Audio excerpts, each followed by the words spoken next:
Bro, ये Israel Hamas युद्ध में अधिकतर लोग फिलिस्तीन के सपोर्ट में। उस दिन वर्ल्ड कप में देखा तूने, एक फैन फिलिस्तीन का सपोर्ट करते हुए ग्राउंड के बीच में पहुंच गया था। भाई तेरी बात तो सही है, इजराइल हमास युद्ध में दुनिया दो धड़ों में बटी हुई है। लगभग सारे मुस्लिम देश एक सुर में इजराइल के खिलाफ है और फिलिस्तीन के नाम पर हमास जैसे संगठनों को भी साथ मिल रहा है। तो तेरी बात तो सही है, पर ब्रो अगर ऐसे ही सारे मुस्लिम देश फिलिस्तीन का सपोर्ट करेंगे तो फिर ये युद्ध कभी खत्म नहीं होगा। युद्ध खत्म करने के लिए कोई तो बीच का रास्ता निकालना होगा ना। I am agree with you brother and so does the Bahrain PM. क्या मतलब ये कि जहां दुनिया के लगभग सभी मुस्लिम देश एक सुर में इजराइल के खिलाफ होकर दबी जुबान में हमास का समर्थन कर रहे हैं, वहीं दूसरी तरफ एक मुस्लिम देश बहरीन ने हमास के हमले की निंदा की है। Yes, don't react like this. You look like a monkey. It's a fact. According to the reports, Bahrain के क्राउन प्रिंस और प्रधानमंत्री सलमान बिन हमद अल खलीफा सप्ताहांत के मध्य पूर्व सुरक्षा और रक्षा शिखर सम्मेलन के दौरान सार्वजनिक रूप से हमास के 7 अक्टूबर के हमले की निंदा करने वाले पहले अरब नेता बन गए हैं। और सिर्फ आलोचना ही नहीं, उन्होंने बंधकों को छोड़ने की मांग भी की है। बहरीन के क्राउन प्रिंस सलमान बिन हमद अल खलीफा ने युद्ध रोकने के लिए बंधकों के ट्रेड की मांग की है। उनका कहना है कि इससे गाजा पट्टी में चल रहे इजराइल हमास युद्ध को रोका जा सकता है। चलो ये तो अच्छी खबर है। मान लेते हैं कि बहरीन के क्राउन प्रिंस जैसा कह रहे हैं वैसा हो गया, तो क्या इससे लंबे समय तक शांति बनी रहेगी? पहली बात तो ये कि मुझे ये होता असंभव दिख रहा है, क्योंकि इजराइल ने हमास को खत्म करने की मानो कसम खा ली है और ऐसा वे ऐलान भी कर चुके हैं। पर अगर फिर भी तेरी बात को पॉइंट में रखते हुए युद्ध में विराम हो भी जाता है तो भी 2 स्टेट सॉल्यूशन के बिना ये विराम, ये शांति लंबे समय तक नहीं टिक सकती। और ऐसा सिर्फ मेरा मानना नहीं, ये लगभग हर किसी का मानना। अभी हाल ही में अमेरिका के प्रेसिडेंट जो बिडेन जब इस युद्ध के लिए मानवीय विराम की बात कर रहे थे तो उन्होंने भी 2 स्टेट सॉल्यूशन की बात कही थी।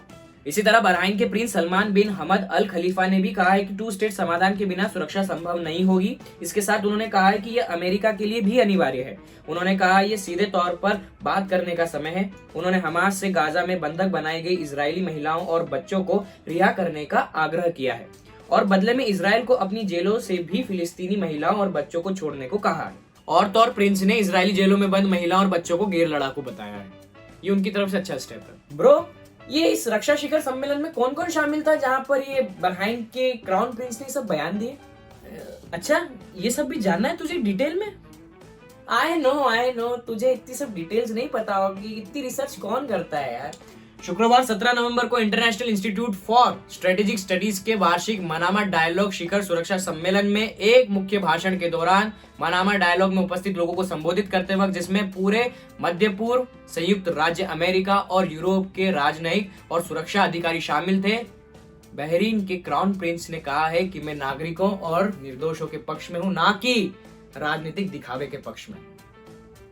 अब 7 अक्टूबर के हमले बर्बर थे, भयावह थे, वे अंधाधुंध थे। उन्होंने महिलाओं, बच्चों, बुजुर्गों को मार डाला। इससे कोई फर्क नहीं पड़ता। खलीफा ने कहा, मैं स्पष्ट रूप से उस हवाई अभियान की निंदा करता हूं जिसके परिणाम स्वरूप गाजा में 11,000 से अधिक लोग मारे गए, जिनमें से 4,700 बच्चे हैं। हमास द्वारा संचालित स्वास्थ्य मंत्रालय का कहना है कि 7 अक्टूबर से हमास में लगभग 12,000 लोग मारे गए हैं, जिसमें से अधिकांश नागरिक हैं। Good, very good. मुझे पता था इंडिया लीडर चैनल के पास ही ये सारी रिसर्च हो सकती है। और फिलहाल के लिए इस खबर में बस इतना ही। अगली बड़ी खबर के लिए बने रहिए इंडिया लीडर चैनल के साथ। और हाँ, इस वीडियो को लाइक और शेयर जरूर करें। साथ ही साथ कमेंट में आप अपने क्वेश्चंस भी पूछ सकते हैं, जैसे कि इसने पूछा। और हाँ, तब तक मैं दूसरी वीडियो की तैयारी करता हूँ।